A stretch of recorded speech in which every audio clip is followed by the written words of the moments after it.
Good morning student, मैं अखिलेश पाठक स्वागत करता हूं आप सभी का अपने इस ऑनलाइन वीडियो में। आज जो मैं आपको देने जा रहा हूं और डियर स्टूडेंट, सबसे पहले मैं आपको बता दूं कि आज मैं जो क्लास लेने जा रहा हूं वो क्लास 7 एसएसटी का चैप्टर आपका है।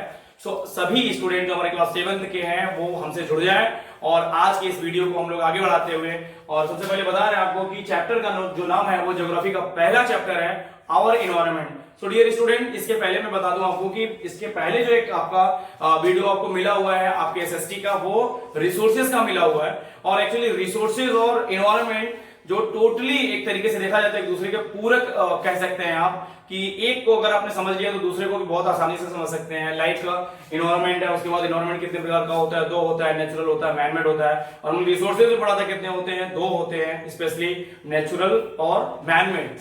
और एक एडिशनल पढ़ा था हमने जो ह्यूमन रिसोर्सेज होता है, तो इसमें भी हम पढ़ेंगे ह्यूमन इन्वायरमेंट को करके। तो टोटली एक तरीके से जो टर्म है वो सारे के सारे ऐड करके आप या फिर एक कोरिलेट करके आप पढ़ सकते हैं रिसोर्सेज के साथ। तो चैप्टर हम स्टार्ट कर रहे हैं आवर एनवायरनमेंट। सो स्टूडेंट, इस चैप्टर को मैं आपके बुक के साथ स्टार्ट करूंगा और आप सभी अपना बुक ओपन करें। सबसे पहले पेज नंबर 75 पे हम आएंगे। चैप्टर नेम है आवर एनवायरनमेंट, हमारा पर्यावरण। ओके, हमारा परिवेश।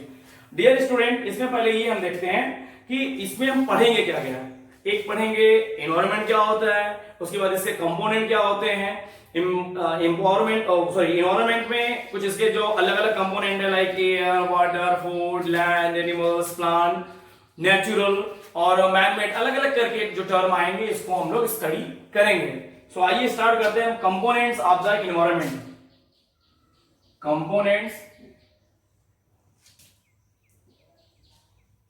Components of our environment. Environment को हम लोग इसके जो एलिमेंट है, कंपोनेंट है, एक तरीके से भाग इसके हैं, उसको देखते हैं। So there are 3 component of environment, natural, manmade and human component. और मैंने जैसा कि आपको पहले बताया था उसमें हमने क्या पढ़ा था, नेचुरल रिसोर्स, मैनमेड रिसोर्स और ह्यूमन रिसोर्स। सो सेम हम एनवायरनमेंट को आप ऐसे समझ सकते हैं, इन्वायरमेंट को हम 3 अलग अलग भाग में डिवाइड कर सकते हैं। पहला क्या है, नेचुरल। दूसरा क्या है, manmade.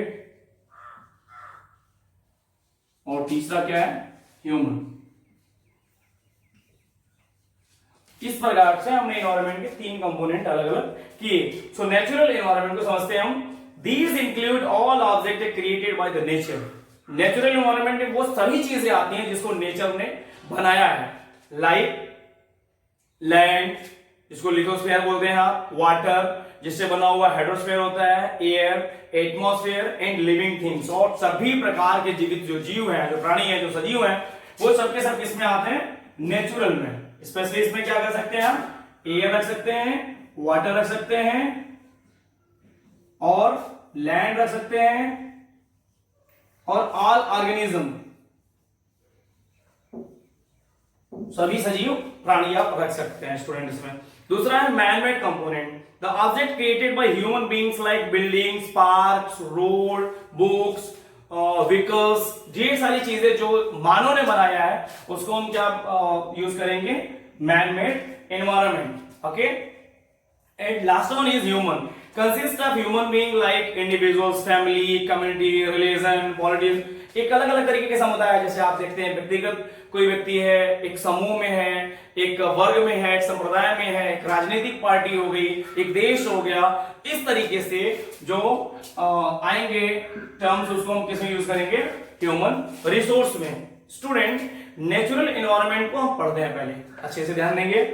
The natural environment is made of those things which are not made by the reached, created by the nature, or rather created by nature, or it's a comprises both biotic or living and abiotic or non-living components। अर्थात ये सारी की सारी चीजें जो nature के द्वारा बनाई हुई हैं और जिसको मैन नहीं बना सकता है, लाइक एयर को अगर हमें बनाना हो तो that is a natural process. जो भी चीज हम करेंगे वो नेचर से लेके ही बनाएंगे। तो ऐसी चीजें एंड दूसरी चीज बायोटिक और एबायोटिक दोनों तरीके से, लिविंग एंड नॉन लिविंग, लगभग एक तरीके से देखा जाए तो सारी की सारी चीजें जो होती हैं सबसे पहले किसका पार्ट है, नेचर का पार्ट है, इसलिए वो सबसे पहले किसमें आती हैं, नेचुरल इन्वायरमेंट में। The biotic component include plant, जैसे बायोटिक में क्या क्या हो गया, प्लांट हो गया, एनिमल हो गया, ह्यूमन बीइंग्स हो गए, जैसे हम आप हो गए। और एबायोटिक कंपोनेंट में क्या आ जाएगा, लैंड है, वाटर है, एयर है।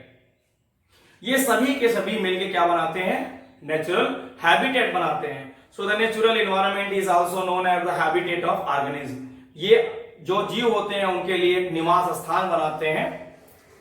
The biotic and the abiotic component of the natural environment are interrelated. Actually सजीव के जीवन यापन के लिए या फिर वास्तव में पृथ्वी पर जीवन के लिए जो बायोटिक और एबायोटिक होते हैं दोनों का कोरिलेशन होना बहुत जरूरी है। जैसे वाटर जीवन नहीं है, जल जीवन नहीं है, लेकिन जीवन के लिए इतना ही जरूरी है। अगर जल नहीं है तो जीवन नहीं है। इस तरीके से कहा जाता है कि जल ही जीवन है।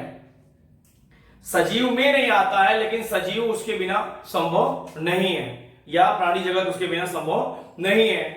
इसमें देखेंगे actually the components of the natural environment are dynamic in nature. एक तरीके से देखा जाए तो सारे के सारे प्रोसेस जो होते हैं वो गतिमान है। गतिमान का मतलब एक को रिलेटेड करके आपने दिखाया कि एक दूसरे से जुड़े हुए हैं।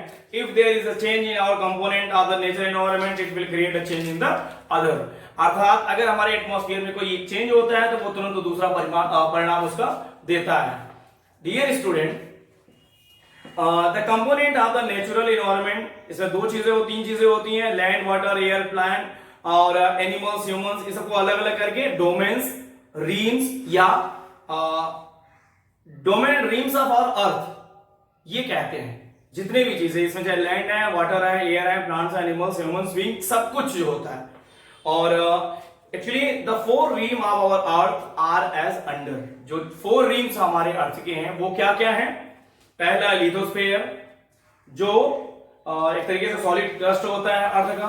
दूसरा जो होता है, दूसरे पेज पे देखेंगे आप, द हाइड्रोस्फीयर।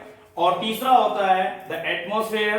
हाइड्रोस्फीयर मींस जो वाटर बॉडी एक तरीके से तैयार होती है, जैसे तालाब है, नदी है, झरने हैं, समंदर है, ये सारे के सारे। Atmosphere the envelope of air around. Actually हमारे आसपास एक तरीके से इनवलप तैयार है जो एयर का है, उसको हम बोलते हैं एटमॉस्फेयर। और the biosphere the living world, पूरी तरीके से जिसमें सारा लिविंग वर्ल्ड आता है उसको हम बायोस्फीयर करते हैं। तो इन 4 जो अलग अलग कंपोनेंट है इसको हम बोलते हैं 4 रिम्स ऑफ आवर अर्थ। सो उम्मीद करते हैं डियर स्टूडेंट कि आपको ये समझ में आ गया होगा। हमने आज अपने वीडियो में जो अच्छे से देखा, समझा, जानने का प्रयास किया। नेक्स्ट वीडियो में हम आपके साथ जुड़ेंगे द लिथोस्फीयर, हाइड्रोस्फीयर, एटमॉस्फेयर और बायोस्फीयर, इन सब के बारे में विस्तार से चर्चा करेंगे स्टूडेंट। इसके बाद इकोसिस्टम को भी जानेंगे और लास्ट में ह्यूमन एनवायरनमेंट को भी हम पढ़ेंगे। और आज हमने जो पढ़ा उस पर आधारित मैं कुछ आपको होमवर्क करके दे रहा हूं जो आपको करके सेंड करना है। स्टूडेंट, जो हमने पढ़ा उस पर आधारित कुछ प्रश्न है। पहला है what do you mean by environment. Environment से आप क्या समझते हैं, इसका डेफिनेशन देना है। और इसके 3 जो अलग अलग टाइप है जो हमने आपको बताया था, नेचुरल, मैनमेड और ह्यूमन, उसको आपको बताने हैं। दूसरा है व्हाट इज हैबिटेट। हैबिटेट वास्तव में क्या होता है, इसका डेफिनेशन दिया आज के इस वीडियो में, उसको आप कर सकते हैं। और लास्ट वन है give the 4 realms of our earth. हमने लास्ट में आपको पढ़ाया था जो 4 रिम्स होते हैं, जिसमें एटमॉस्फेयर है, लिथोस्फीयर है, हाइड्रोस्फीयर है और चौथा। तो इस तरीके से आपको इन 3 प्रश्नों के जवाब देने हैं और इस प्रश्नों को सॉल्व करके आप ग्रुप में सेंड करेंगे, अपनी समस्याओं को भी लिखेंगे।